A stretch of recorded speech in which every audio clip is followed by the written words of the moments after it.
बालकृष्णलाल की जय। श्रीमद् द्वारिकाधीश की जय। श्री राजारण छोड़ की जय। श्री राधा पुरुषोत्तम भगवान की जय। अष्टम स्कंदમાં સુખદેવજી મહારાજ કહે છે કે મન્વંતર લીલાની કથા હું તમને કહું છું। સુખદેવજી મહારાજ કહે છે કે આ કલ્પમાં 6 મનુઓ થયા। પહેલા સ્વયંભૂ મનુની કથા મેં તમને કહી। સ્વયંભૂ મનુની પુત્રી આહુતિ અને દેવહૂતિના ચરિત્ર મેં તમને કહ્યા। બીજા મન્વંતરમાં સ્વયંભૂ મનુ તપશ્ચર્યા કરવા વનમાં ગયા। ત્યાં શ્રી યજ્ઞ ભગવાને રાક્ષસોથી તેમનું રક્ષણ કર્યું। તે મનુએ કહ્યું કે ઈશાવાસ્યમ મિદમ સર્વમ, આ મહામંત્ર છે। ઈશાવાસ્યમ મિદમ સર્વમ હિન્દુ ધર્મનો આ પાયો છે। આ મંત્ર ઉપર પાયો રહેલો છે। ઈશાવાસ્ય ઉપનિષદનો પહેલો મંત્ર પણ લગભગ આ જ રીતે છે।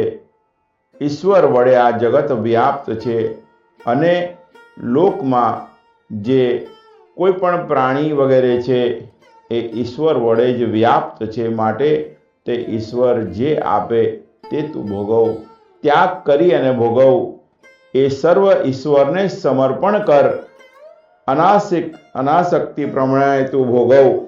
બીજાના ધનની લાલચમાં તું ફસાઈશ નહીં। આ ચરાચર જગતમાં કોઈ પણ અંશ ઈશ્વરથી રહિત નથી એવું માની ઈશ્વરને નિરંતર સાથમાં રાખી, નિત્ય તેનું સ્મરણ રાખી, ત્યાગ ભાવથી કેવળ કર્તવ્ય પાલન રૂપે સર્વ કર્તવ્ય કર્મ કરો। ઈશ્વરને પણ કર્મ કરવા પડે છે, પરંતુ ભગવાન કોઈ કર્મમાં આસક્ત થતા નથી। અનાસક્તિપણે તેઓ કર્મ કરે છે। કર્મ કર્યા વગર ચાલવાનું નથી, માટે અનાસક્તિપણે દરેક કાર્ય કરો। વળી ચોથા મન્વંતરમાં હરણી નામની સ્ત્રીમાં હરિના નામે ભગવાન અવતર્યા। તેમને ગજેન્દ્રનો મોક્ષ કર્યો। પરીક્ષિત રાજા કહે છે કે ગજેન્દ્ર મોક્ષની કથા મને સંભળાવો। સુખદેવજી કહે છે કે ચિત્રકૂટ પર્વતમાં વનમાં એક હાથી રહેતો હતો। પોતાની હાથણીઓ, પોતાના બચ્ચાઓ વગેરેથી કાયમ વીંટાયેલો રહેતો હતો। એક દિવસ સરોવરમાં પત્નીઓ અને પુત્રો સાથે તે આનંદ વિહાર કરતો હતો। તેવામાં એક મગરે તેનો પગ પકડ્યો, તેને પાણીમાં ખેંચવા લાગ્યો। રાજા તે હાથી ને મગર જ્યારે ખેંચવા લાગ્યો, એને ખેંચીને લઈ જતો હતો, ત્યારે હાથણીઓ અને બચ્ચાઓ તે હાથીની મદદ કરવા આવી શક્યા નહીં। ગજેન્દ્ર દુઃખથી આર્ત બની બધાની આજે પોતાનું આખું પરિવાર પોતાની પાસે હોય, પરંતુ જ્યારે મૃત્યુ આવે ત્યારે ભગવાન સિવાય જીવની રક્ષા કોઈ કરતું નથી।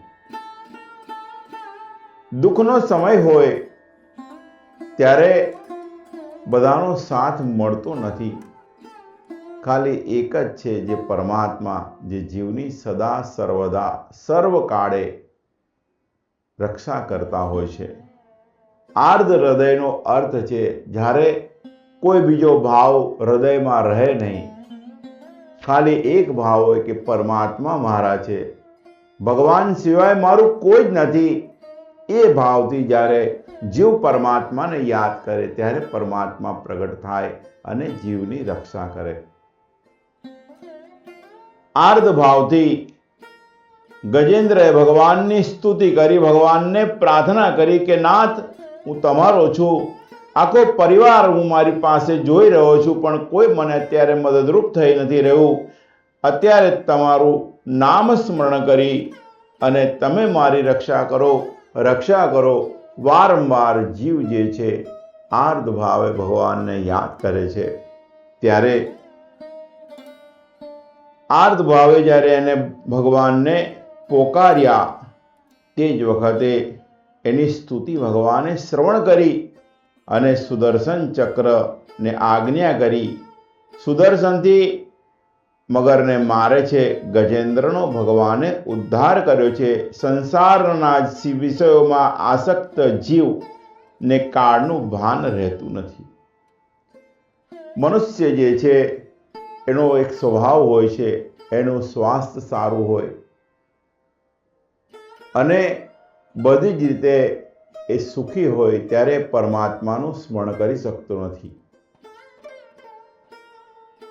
રોજની જે મનુષ્યોની રોજનીશી છે એવી હોય છે, સવારમાં ઉઠે, સમય મળ્યો તો ભગવાનનું નામ લે, નગર ચાલવા માંડે, પૈસા કમાય, જૂઠું બોલે, ખોટા કામ કરે અને પછી બપોરે ભોજન કરે, પાછું સાંજે ઘરે આવે. સાંજે ઘરે આવ્યા પછી પોતાની પત્ની, પુત્રો, પુત્રીઓ, પોતાના સંબંધીઓ દરેકમાં પોતાનો સમય વ્યતીત કરે, પરમાત્માને યાદ ન કરે. વૃતાંત અહીંયા ગજેન્દ્ર સાથે આપણે આપણી જાતને સરખાવવાની છે. ગજેન્દ્ર એટલે જીવ, એટલે કે આપણે, અને જે મગર છે એ આપણું મૃત્યુ છે. ગજેન્દ્ર જે છે એ જીવ છે, મૃત્યુ જે છે મગર છે. ક્યારે કઈ મિનિટે કઈ સેકન્ડે આપણાને પકડી લેશે આપણાને ખબર નથી. બધા જ આપણી પાસે હશે, પરંતુ આપણાને કોઈ બચાવી નહીં શકે. એ વખતે પણ અંતકરણમાંથી આર્ત ભાવે પરમાત્માને પ્રાર્થના થઈ જાય તો પરમાત્માના ધામમાં જવાય, જીવનો ઉદ્ધાર થાય. ગજેન્દ્ર મોક્ષની કથા પાછળનો મુખ્ય ઉદ્દેશ અને આશય આ છે. વૃતાંત કરેલું છે, સંસારના વિષયોમાં આસક્ત થયેલો જીવ જે હોય છે એને કાળનું ભાન હોતું નથી. સંસાર એ સરોવર છે, જીવ એ ગજેન્દ્ર છે અને કાળ એ મગર છે. મનુષ્યને જ્યારે કાળ પકડે ત્યારે એને કોઈ બચાવી શકતું નથી. સંસારી લોકોને ગજેન્દ્રની જેમ નિત્ય સ્તુતિ કરવી જોઈએ. અજ્ઞાનતાનો નાશ થાય અને અંતકાલે મરણ સુધરે, એનું જીવન સુધર્યું કહેવાય. કાળના મુખમાંથી, મગરના મુખમાંથી શ્રી હરિનું સુદર્શન ચક્ર છોડાવે છે. ભગવાનના શરણે જાય એનો ઉદ્ધાર થાય. હે રાજા, છઠ્ઠા મન્વંતરમાં ભગવાન અજિત ભગવાને નામે અવતર્યા. અજિત ભગવાને સમુદ્ર મંથનમાંથી દેવોને અમૃત કાઢી અને આપ્યું. તેની કથા હવે તું સાંભળ. દેવો અને દૈત્યો અમૃત મેળવવા અમૃત મંથન કરે છે. મંદાચળ પર્વત જે છે એને રવઈ બનાવી છે અને વાસુકી સર્પ છે એને દોરડું બનાવવામાં આવ્યું છે. સમુદ્ર મંથન જીવન મંથન, જે જીવનમાં મંથન કરવાનું છે. મંથન કરી ભક્તિ અને જ્ઞાન રૂપી અમૃત મેળવવાનું છે. મંદાચળ પર્વત એટલે મનને પર્વત જેવો સ્થિર કરો. વાસુક એટલે પ્રેમ દોરી. જીવન મંથન શરૂ થાય એટલે પ્રથમ વિષ મળશે. કર્કશ વાણી એ ઝેર છે. યુવાનીમાં મંથન શરૂ થાય, પહેલા વિષયો મળશે. વિષયો વિષ જેવા છે. ઝેર ગળામાં રાખવું એ યોગ્ય નથી. એને ઉતારી પણ ન શકાય અને એને ગળી પણ ન શકાય. કોઈ કડવા શબ્દ કહે, કોઈ ક્યારેક અપમાનિત કરે, ક્યારેક દુઃખ આપેવા વેણ બોલે, ત્યારે એને પોતાના ગળા પાસે અટકાવી દેવું જોઈએ. ઝેરને બહાર ન કઢાય, ન ઝેરને પેટમાં નખાય, ઝેરને પેટમાં પણ ના ઉતારાય. આ વખતે મનને મંદાચળ જેવું સ્થિર કરો તો તે મંથનમાંથી, સંસારમાંથી ભક્તિ અને જ્ઞાનરૂપી અમૃત નીકળશે. ભગવાન ઝેર પહેલાં આપે છે અને પછી અમૃત આપે છે. ભગવાન પાછળ જે પડે તેની ભગવાન કસોટી કરે છે. આ સંસાર ચક્રમાં બધાને ઝેર બાળે છે, પરંતુ જેના માથા પર જ્ઞાન ગંગા હોય તેને ઝેર બાળતું નથી. શંકર ભગવાન જે છે એ પોતાને જીવ જે છે એના કલ્યાણ હેતુ ભગવાનની જેમ બીજાનું સુધારવા જે પોતાનું બગાડે એ શિવ, અને પોતાનું સુધારવા જે બીજાનું બગાડે એ જીવ. જગતમાં જે ભલું થાય, જીવ માત્રનું કલ્યાણ થાય, જગતના ભલા માણે. ભગવાન શંકર ઝેર પી ગયા. સાધુ પુરુષોનું વર્તન કેવું હોય તે સત્પુરુષો પોતાના પ્રાણથી પણ પ્રાણીઓની રક્ષા કરે છે. સાધુ પુરુષો જે લોકો દુઃખી હોય એનું દુઃખ કેમ દૂર થાય એવું વિચારે છે. ખરી રીતે જોઈએ તો તે સર્વમાં આત્મા પરમેશ્વરનું ઉત્તમ આરાધન કીધેલું છે. સાધુ પુરુષો કેવા હોય તે તુલસીદાસની વાણીમાં આપણે જોઈએ કે સંત હૃદય નવનીત સમાના, ક્યાં કહીએ ये कहूँ न जाना, निज परिताप द्रवे नवनीता, पर दुख ध्रुवे सुसंत पुनीता, पर हित सरसी धर्म नहीं भाई, पर पीड़ा सम नहीं अधम भाई. સંતો કેવા હોય એ તુલસીદાસજીએ કીધેલું છે કે સંતોનું હૃદય એ નવનીત સમાના. એ શું કરે, ક્યારે કરે અને કોની માટે કરે એ કોઈ ના જાણે. પોતાનું દુઃખ પોતાની પાસે રાખે, પણ જો કોઈ દુઃખી હોય તો એને દુઃખમાંથી બહાર કાઢે આ સંત. સમુદ્ર મંથનમાં ઝેર પછી કામધેનુ ગાય નીકળી. કામધેનુ ગાય એ સંતોષનું પ્રતીક છે, તે બ્રાહ્મણોને આપી. ઉચ્ચશ્રવા એ કીર્તિનું પ્રતીક છે, તે દૈત્યોને આપ્યો. ઐરાવત સૂક્ષ્મ દ્રષ્ટિનું પ્રતીક છે, તે દેવોને આપ્યો. ત્યાર પછી લક્ષ્મીજી પ્રગટ થયા. લક્ષ્મીજીને સિંહાસન ઉપર પધરાવ્યા છે. લક્ષ્મીજીનો સ્વયંવર થયો. લક્ષ્મીજી વિચારે છે કે કોને વિજયમાળા અર્પણ કરવું. ઋષિઓ જ્ઞાની તપસ્વી છે પણ ક્રોધી છે. દેવો મહાપુરુષ છે પણ કામી છે. પરશુરામમાં ધર્મ છે પરંતુ તે નિષ્ઠુર અને કઠોર છે. માર્કંડે જે છે એ લાંબા આયુષ્યવાળા છે પરંતુ તેઓ લક્ષ્મીને ઓળખે છે. શિવજીનો સ્વભાવ સુંદર છે પરંતુ એમનો જે વેશ છે એ અમંગળ છે. વળી તે ભોળા છે. લક્ષ્મીજી નારાયણને વરે છે. લક્ષ્મી નારાયણ દેવ કી જય. ક્રોધી, ક્રામી અને નિષ્ઠુર વગેરે પ્રકારના લોકોને લક્ષ્મીજી મળતા નથી. લક્ષ્મીજી તો જેનું હૃદય કોમળ છે, જેનું મન મૃદુ છે તેને ત્યાં આવે છે. લક્ષ્મી ન હતી ત્યાં સુધી ભગવાન વિષ્ણુ પોતાનું શિર નમાવીને બેઠેલા, અને લક્ષ્મીજી આવ્યા ત્યારે ભગવાન ચારે તરફ જુએ છે. એ જ પ્રમાણે જેની પાસે સારું દ્રવ્ય હોય એને સમાજમાં જે કોઈ દુઃખી જીવ હોય એના કલ્યાણ માટે ચારે બાજુ જોવું જોઈએ. ત્યાર પછી ભગવાન જે છે એ ધન્વંતરી કુંભ લઈ અને પ્રગટ થયા છે. અમૃત માટે દૈત્યોના મંડળમાં ઝઘડો થયો. અંદર ઝઘડો થાય છે. દૈત્યોને અમૃત મળતું નથી. મોહિની જે છે એના મોહમાં તેને અમૃત, ભક્તિરૂપી અમૃત મળતું નથી. સંસારની મોહિનીમાં જે ફસાય તેને અમૃત મળતું નથી. પણ મનમોહન શ્રી કૃષ્ણમાં જેનું મન ફસાય તેને અમૃત ચોક્કસ મળે છે.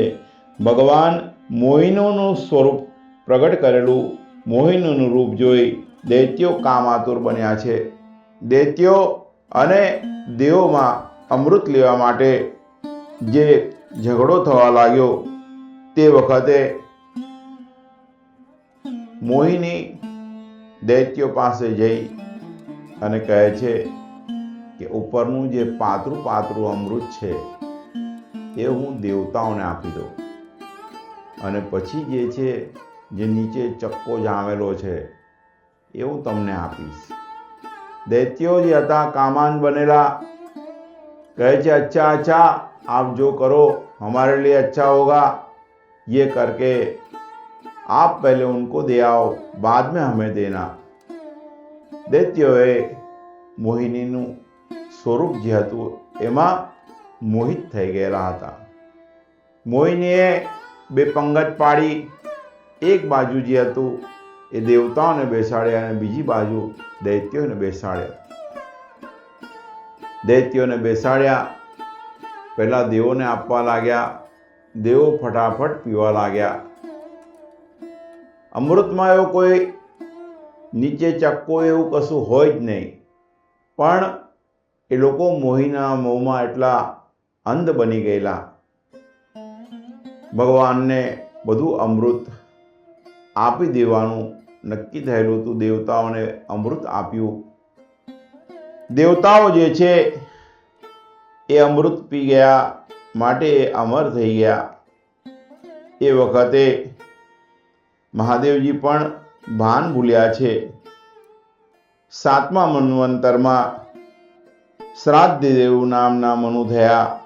તેમને તે વખતના કશ્યપ અને અદિતિને ત્યાં ભગવાન વામન રૂપે અવતરેલા. રાજા કહે છે કે મને વામન ચરિત્ર સંભળાવો.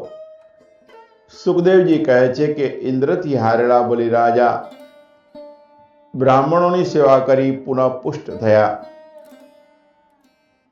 બલિરાજા ભૃગી વંશી બ્રાહ્મણો એ વિશ્વજીત યજ્ઞ કરાવ્યો છે. શુક્રાચાર્યની સેવા કરવાથી દૈત્યો જે છે બળવાન થયા. શુક્રાચાર્ય એટલે સંયમ અને બ્રહ્મચર્ય. ત્યાર પછી બલિરાજાએ સ્વર્ગ જીતી લીધું. દેવો ગભરાયા. પોતાના ગુરુ બૃહસ્પતિ પાસે આવ્યા. બૃહસ્પતિએ કહ્યું કે બલિરાજા જ્યારે ભૃગુવંશી બ્રાહ્મણોનું અપમાન કરશે ત્યારે એનો નાશ થશે. સ્વર્ગને દૈત્યોએ પડાવી લીધું.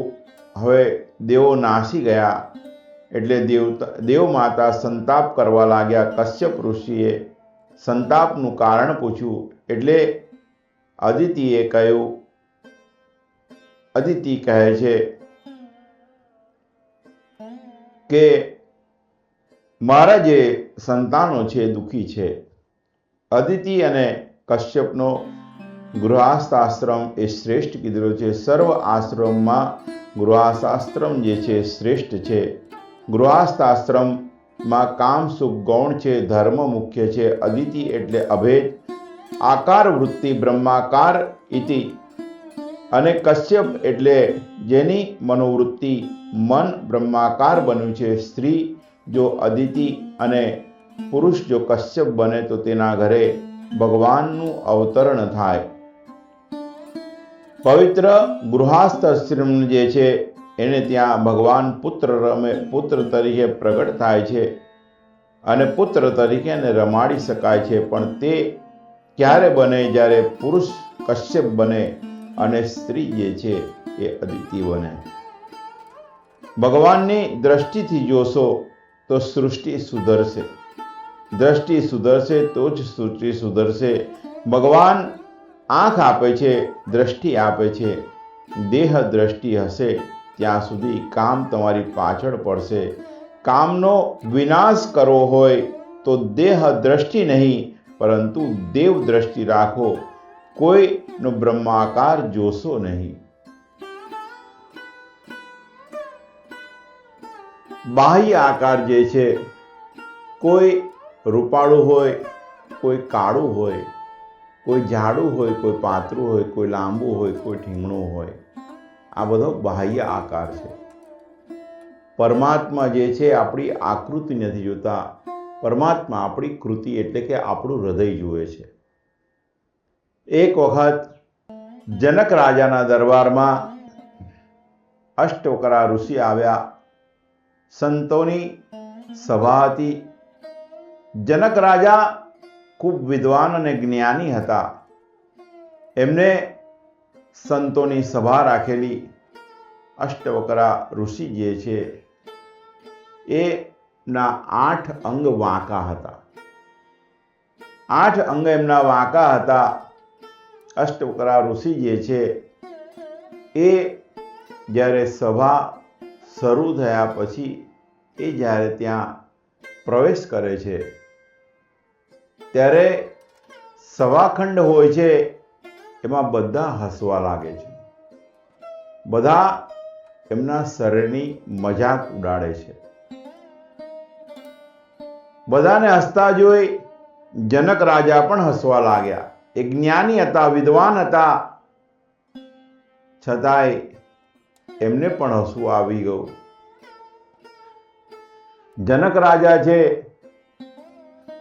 એ હસ્યા ત્યારે અષ્ટવકરા જે છે એ પોતે પણ જોર જોરથી હસવા લાગ્યા. ત્યારે સભાખંડ શાંત થઈ ગયો.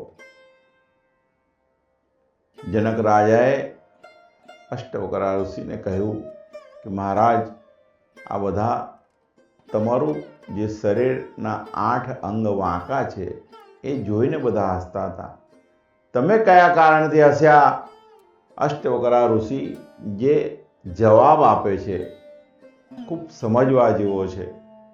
અષ્ટવકરા ઋષિ કહે છે કે રાજન, જ્યારે હું અહીંયા આવતો હતો ત્યારે મનમાં વિચારો કે અહીંયા વિદ્વાનોની સભા છે, જ્ઞાનીઓની સભા છે. અહીંયા ખૂબ જ્ઞાની વ્યક્તિઓ બેઠેલા છે. પરંતુ મને અહીંયા આવ્યા પછી ખબર પડી કે આ તો બધા ચમાર છે. બધા જ શાંત થઈ ગયા. અષ્ટવકરા ઋષિ કહે છે કે તમે મારી આકૃતિ જોઈ, તમે મારી કૃતિ જોતા નથી. હું વિદ્વાન બ્રાહ્મણ છું, જ્ઞાની છું, પરમાત્માનો છું. તમે મારા શરીરની આકૃતિ જોઈ, મારા 8 અંગ વાંકા છે જોઈને હસી રહ્યા છો. પરંતુ મારો જે નાથ છે, મારો ભગવાન છે, મારો પરબ્રહ્મ છે, મારો પરમાત્મા છે, એ મારી આકૃતિને, મારી કૃતિ જુએ છે. મારા અંદર રહેલો શુદ્ધ બ્રાહ્મણ જુએ છે. બધા જ શાંત થઈ ગયા. વૃત્તાંત અહીંયા કરેલું છે કે અષ્ટવકરા ઋષિએ કીધું કે મારી કૃતિ ને મારો પરમાત્મા જુએ છે. દેહ દ્રષ્ટિ અને દેવ દ્રષ્ટિમાં ફરક છે. અદિતિએ પયોવ્રત રાખ્યું એટલે દેવોની રક્ષા કરવા ભગવાન તેમને ત્યાં વામન રૂપે પ્રગટ થયા છે. વામન ભગવાન પ્રગટ થયા ત્યારે સૌને અતિ આનંદ થયો છે. બોલીએ શ્રી વામન ભગવાન કી જય. વામન ભગવાનને યજ્ઞોપવિત સંસ્કાર કરવામાં આવ્યા. ઉપનયન સંસ્કારથી સૂર્યનારાયણ પિતા બને અને ગાયત્રીમાં છે એ જે છે એ માતા બને છે. બૃહસ્પતિએ વામનજીને બ્રહ્મચારીના વર્ણનો અને ધર્મો સમજાવ્યા છે. બ્રહ્મચર્યનું પાલન કઈ રીતે કરવું એ સર્વ જ્ઞાન આપ્યું છે. બ્રહ્મચર્યના પાલન વગર કોઈ મહાન થતું નથી અને થવાનું નથી. બટુક શ્રી હરિ તે પછી બલિરાજાના યજ્ઞ મંડપમાં પધારે છે. વૃત્તાંત અહીંયા કીધેલું છે કે ભગવાન જે છે એમને યજ્ઞોપવિત સંસ્કાર કર્યા. બ્રાહ્મણ જે છે એના વિશે કીધેલું છે. બ્રાહ્મણનું એક નામ છે દ્વિજ. દ્વિજનો જે સંસ્કૃત શબ્દ છે એનો અર્થ થાય છે, દ્વિજનો અર્થ થાય છે કે બીજો. બ્રાહ્મણનો દીકરો જ્યારે જન્મ લે ત્યારે પહેલો જન્મ માની કુખે થયો હોય છે અને એ વખતે એના માતા પિતા, એના જન્મ આપનાર માતા પિતા હોય છે. પરંતુ જ્યારે બ્રાહ્મણના દીકરાને જનોઈ આપવામાં આવે, ઉપનયન સંસ્કાર કરવામાં આવે, ત્યાર પછી એ દ્વિજ થાય. દ્વિજનો અર્થ એ વખતે એ જે પુત્ર હોય એના પિતા સૂર્યનારાયણ થાય અને માતા ગાયત્રી થાય. બ્રાહ્મણનું શરીર પ્રાપ્ત થાય એ ભગવાનની કૃપા અને કર્મ જીવે જે કર્યા હોય એના આધારે પ્રાપ્ત થાય. બ્રાહ્મણ તરીકે જે પણ વ્યક્તિ જન્મ લે એનું ક્ષેત્ર ગમે તે હોય, પણ એની અંદર તેજ એ પરમાત્માનું હોય છે. બ્રહ્મ વાક્ય જનાર્દનમ. ઘણીવાર બ્રાહ્મણ બોલે એ સત્ય થતું હોય એનું કારણ પણ એને ઉપર પરમાત્માની કૃપા હોય છે. બ્રાહ્મણ શરીર પ્રાપ્ત થાય એનું ખૂબ મહત્વ કીધું છે. આપણા કર્મ અને ઈશ્વર કૃપાએ મનુષ્ય યોનિ પ્રાપ્ત થાય એનું મહત્વ ખૂબ જ કીધેલું છે. પરંતુ મનુષ્ય યોનિમાં પણ બ્રાહ્મણ તરીકે જન્મ લેવો એ પરમાત્માની કૃપા કીધેલી છે. બ્રાહ્મણ જે છે કોઈ પણ ક્ષેત્રમાં હોય પણ એને શરીર બ્રાહ્મણનું મળ્યું છે એનું મહત્વ છે. ભારત વર્ષમાં બ્રાહ્મણોને જમાડવાનું મહત્વ છે. કોઈ પણને જમાડીએ એનું ખૂબ મહત્વ છે. પરંતુ બ્રાહ્મણોને જમાડવાનું મહત્વ શું છે એના ઉપર જર્મનીમાં જે રિસર્ચ થયેલું એમાં એ પુરવાર થયેલું કે ઇતર કોઈ પણ જાતિ કરતાં બ્રાહ્મણનું જે જઠરાગ્નિ છે એ અત્યંત પવિત્ર છે. વૃત્તાંત અહીંયા જે કીધેલું છે, ક્ષેત્ર ગમે તે હોય, શરીર બ્રાહ્મણનું મળ્યું મહત્વ છે. અને શાસ્ત્રમાં કીધું છે કે બ્રહ્મ વાક્ય જનાર્દનમ. બ્રાહ્મણ જે બોલે સત્ય થાય છે એ પરમાત્માની કૃપા થકી અને જે ભગવાને જે શરીર આપ્યું છે બ્રાહ્મણનું એના થકી જે પણ આશીર્વાદ બ્રાહ્મણ આપે છે એ સિદ્ધ થતા હોય છે. વૃત્તાંત અહીંયા કર્યું છે કે બલિરાજા કહે છે કે આપ મારે ત્યાં આવ્યા છે, આપ માગો તે હું તમને આપું. બલિરાજાના વામનજી વખાણ કરે છે. વામનજી જ્યારે વખાણ કરતા હોય છે ત્યારે શુક્રાચાર્ય સમજી જાય છે કે આ બ્રાહ્મણ નથી પણ ભગવાન છે. બલિરાજાને સમજાવે છે કે તું આની વાતમાં આવતો નહીં. દેવોનું કાર્ય સિદ્ધ કરવા માટે સાક્ષાત વિષ્ણુ આવેલા છે. આમનું તેજ તું જો, આમની બોલવાની પરિભાષા તું જો. બલિરાજા કહે છે, ગુરુદેવ હું વૈષ્ણવ છું. હું માનતો હતો કે આ કોઈ બ્રાહ્મણ છોકરો છે, પરંતુ હવે જ્યારે જાણ્યું કે સાક્ષાત પરમાત્મા મારી પાસે માંગવા આવ્યા છે તો મારા નારાયણને હું મારું સર્વસ્વ અર્પણ કરીશ. હું મારા વચનનો ભંગ નહીં કરું, ભલે હું નરકમાં જાઉં. માટે કૃપા કરી મને દાનનો સંકલ્પ કરાવો.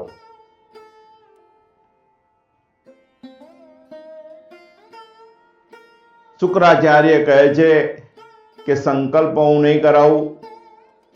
જે પોતાના યજમાનનું હિત કરે પુરોહિત. શુક્રાચાર્ય બલિરાજાના પુરોહિત છે, ગુરુદેવ છે. પોતાના શિષ્યનું અહિત ન થાય એના માટે શુક્રાચાર્ય એમને સમજાય છે, પણ બલિરાજા માનતા નથી. શુક્રાચાર્ય કહે છે કે હું સંકલ્પ નહીં કરાવું. છેવટે વામનજી કહે છે કે તમારા ગુરુદેવ જો સંકલ્પ ન કરાવે તો મને સંકલ્પ કરાવતા આવડે છે, હું તમને સંકલ્પ કરાવીશ. તે વખતે વામનજીએ જ્યારે સંકલ્પ કરાવવાનું શરૂઆત કરી ત્યારે એ જારીના નારચામાં શુક્રાચાર્ય નાનું સ્વરૂપ કરીને ભરાઈ ગયા. પાણી બહાર આવતું નથી. વામન ભગવાન સમજી ગયા કે આમાં શુક્રાચાર્ય ભરાઈ ગયા છે. કાંટો લીધો, અંદર ખોપ્યો. શુક્રાચાર્યની એક આંખ ગઈ. ભગવાને સંકલ્પ કરાવ્યો, જે સદાચારી અને પવિત્ર જીવન ગાળે છે તેને ત્યાં ભગવાન ભિક્ષા માગવા આવે છે. વામન એ પરમાત્મા અને બલિ એ જીવાત્મા. જીવ માત્ર પાસે પરમાત્મા ત્રણ વસ્તુઓ, ત્રણ તત્વ માગે છે: તન, મન અને ધન. એ ત્રણેય ભગવાનને આપવા જોઈએ. સર્વ વસ્તુઓ ભગવાનની છે અને ભગવાનને સમર્પણ કરવાની છે. તન જે છે, મન અને ધન ભગવાન આપણાને આપે છે. ત્યારે ભગવાનની જે રાસલીલા છે એમાં આપણાને સ્થાન પ્રાપ્ત થાય છે. આપેલું ભગવાનનું ભગવાનને સમર્પણ કરવાનું છે. એક પગલામાં વામન ભગવાને બલિરાજાના પૃથ્વી આકાશ લઈ લીધા. બીજા પગલે સ્વર્ગ અને ત્રીજું પગલું મૂકવા કોઈ સ્થાન ન હતું. વામન ભગવાન બલિરાજાને કહે છે કે ત્રીજું પગલું ક્યાં મૂકવું? બલિરાજા કહે છે કે મારા મસ્તક ઉપર આપનો ત્રીજો પગ પધરાવો. ત્રીજું પગલું તમે મારા મસ્તિષ્ક ઉપર મૂકો. મસ્તિષ્કમાં બુદ્ધિ અને બુદ્ધિમાં કામ સૂક્ષ્મ રીતે રહેલા હોય છે. તેના નાશ માટે બલિએ મસ્તક ઉપર ભગવાનના ચરણ પધરાવવા માટે કહ્યું છે. તેથી સકામ બુદ્ધિ જે છે એ નષ્ટ થાય. મનુષ્યએ બુદ્ધિ પ્રધાન કીધેલી છે, તેથી તેના ઉપર ભગવાન પગ પધરાવા અથવા તો ભગવાનનો હાથ ભગવાન મૂકે તો બુદ્ધિગત કામનો નાશ થાય.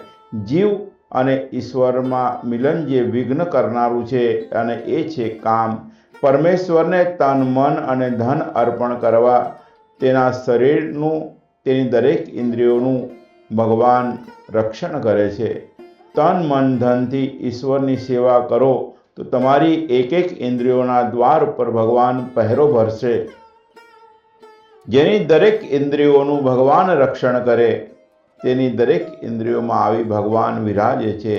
આ છે સુતાર પાતાળના દ્વાર ઉપર ભગવાન વામન પહેરો ભરે છે. તેનો અર્થ, રાવણ આ સુતલ પાતાળમાં પ્રવેશ જ્યારે આવ્યો ત્યારે વામન ભગવાને તેને લાત મારી છેક સમુદ્રના કિનારા પર દૂર ફેંક્યો.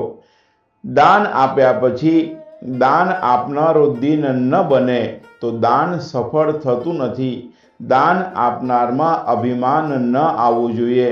બલિરાજાને ત્યાં વામન ભગવાન દાન લેવા આવ્યા અને દાન લઈ તેના ઘરે પહેરો ભરવો પડ્યો. જે દાન લે તે બંધનમાં પડે. લક્ષ્મીજી વામન ભગવાનને છોડાવવા આવે છે. ભગવાન જ્યાં હોય ત્યાં લક્ષ્મીજી પધારે છે. લક્ષ્મીજીએ બ્રાહ્મણ પત્નીનો વેશ લીધો છે. બલિને કહે છે, હું તમારી બહેન છું. જેના ઘરમાં વામન આવે, જેના ઘરે નારાયણ પધારે ત્યાં લક્ષ્મીજી આપમેળે આવે. પછી શ્રાવણ મહિનો આવે છે.